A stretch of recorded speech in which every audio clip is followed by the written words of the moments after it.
नमस्कार, मैं Brijmohan Sharma BBN news से। और आज हमारे साथ एक ऐसी शख्सियत जुड़ी हुई है जो कि अपने आप में किसी भी परिचय के पूरे विश्व में मोहताज हैं। हमारे बीच शांभवी पीठ के पीठाधीश्वर आदरणीय महाराज आनंद स्वरूप जी महाराज हमारे बीच आज उपस्थित हैं और हम कुछ सवाल लेके आए हुए हैं जो कि महाराज जी से हम अनुरोध करेंगे कि हमारे उन सवालों का थोड़ा सा कुछ संक्षिप्त में उनका जवाब दें। महाराज जी, पहले तो आपका बहुत बहुत स्वागत BBN न्यूज़ में। बहुत धन्यवाद BBN न्यूज़ के दर्शकों के लिए। महाराज जी, मेरा पहला सवाल है कि स्वामी जी UGC को लेकर आप इस समय पूरे देश में भ्रमण कर रहे हैं महाराज जी, तो इसको लेकर क्या प्रक्रिया पूरे देश से निकल के आ रही है? देखो, पूरे देश में ऐसा लग रहा है कि यह जो एक्ट है यह दो वर्गों को लड़ाने के लिए बनाया गया है कि ब्राह्मण क्षत्रिय वैश्य कायस्थ आपस में लड़ता रहे ताकि इन राजनीतिज्ञों की सत्ता चिरस्थायी बनी रहे। और यह प्रक्रिया केवल ऐसा नहीं कि सवर्ण समाज में है, यह प्रक्रिया बैकवर्ड समाज में, शेड्यूल कास्ट में, शेड्यूल ट्राइब में, सब में सबको लग रहा है ये एक धोखा है और हम सबको आपस में लड़ाने की एक साजिश है। इसलिए कि जब SC/ST एक्ट ऑलरेडी है तो इस एक्ट की ज़रूरत क्यों? अगर SC/ST एक्ट OBC पे लगता था तो ये इससे वो छूट क्यों गया? तो ये सोची समझी सुनियोजित एक साजिश है केंद्र सरकार की, ताकि जो दलित वोट है, OBC वोट है, यूनाइट होकर के उसको मिले। और BJP जैसा सोचते कि ब्राह्मण साले जाएंगे कहाँ, तो सबका वोट इनको मिले, केवल और केवल यही प्रयास। भले देश नरक में जाए, भाड़ में जाए, जाति हिंसा हो जाए, गृह युद्ध हो जाए, लेकिन इनको वोट बैंक चाहिए, वोट चाहिए। तो यह केवल वोट के लिए है। प्रक्रिया चतुर्वर्णी, पूरे जितने चतुर्वर्ण के लोग हैं सब में।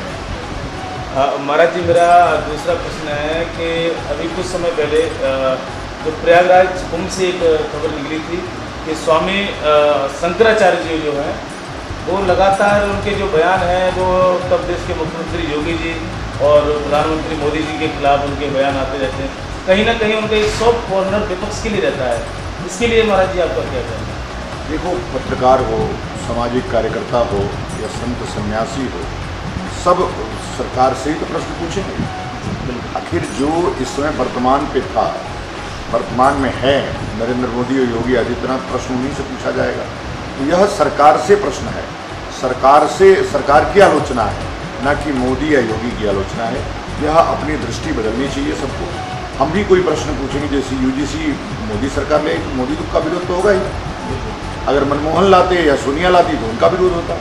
तो यह विरोध किसी व्यक्ति का नहीं है, यह विरोध जो पॉलिसी है उसका है, विचारधारा है उसका। महाराज जी, जैसा कि अभी पिछले 2 दिनों में एक बिल आया महिला बिल, उसमें वो पूर्ण तरीके से पास नहीं हो पाया। क्या उसमें सरकार की कोई सुनियोजित उसमें कोई चाल है या फिर विपक्ष ऐसा हमसे कुछ छुपा रहे हैं दोनों मिलकर, जो हमारे बीच तक अभी ये चीज़ नहीं आ पा रही है? देखो, महिला आरक्षण विधेयक 2023 पास हो चुका है, मोदी उसको क्यों नहीं लागू कर रहे हैं?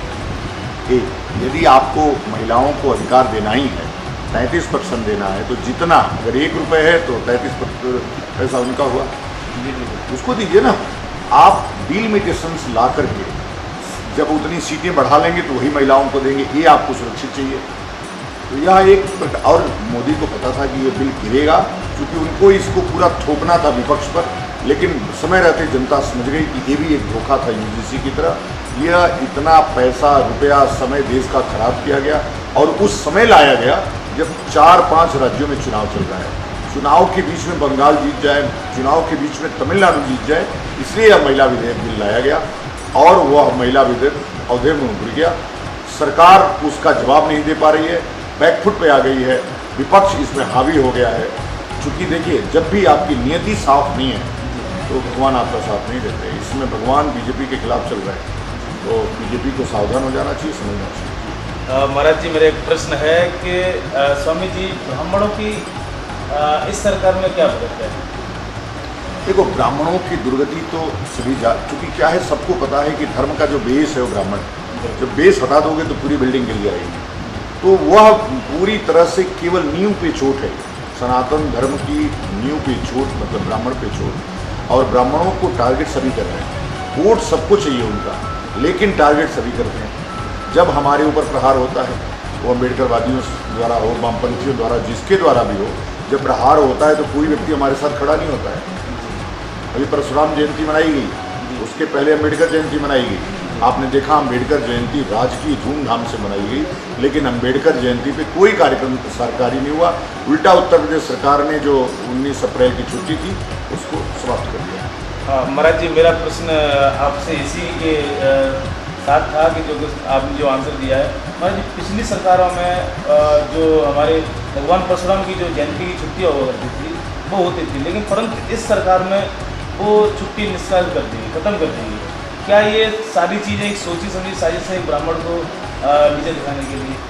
देखिए, वो तो साजिशें चलती रहती हैं।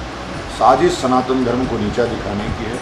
ये साजिश बहुत गहरी है, उसको समझना थोड़ा मुश्किल है और वो बताना भी उचित नहीं है मेरा। मैं उस पर काम कर रहा हूँ। पहले 14 अप्रैल की छुट्टी नहीं होती थी, अम्बेडकर जयंती की छुट्टी नहीं होती थी, लेकिन योगी जी आए तो 14 अप्रैल की छुट्टी होने लगी, मोदी जी आए तो पूरे देश में छुट्टी होने लगी। तो और हमेशा परशुराम जयंती की छुट्टियाँ रहती है। जब से योगी जी आए इन्होंने छुट्टी कैंसिल किया।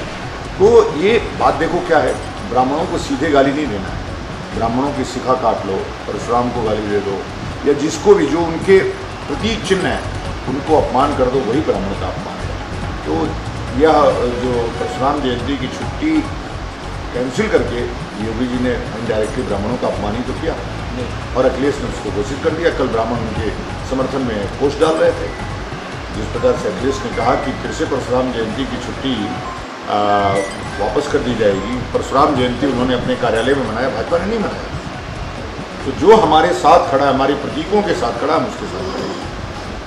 BBN न्यूज़ और इसके डायरेक्टर चंद्रकांत जी के लिए हमारी पूरी शुभकामना है।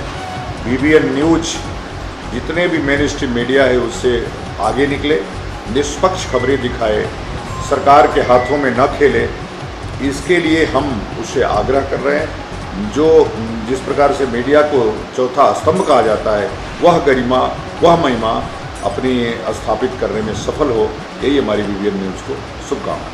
बहुत बहुत धन्यवाद महाराज जी, आपने जो हमें समय दिया।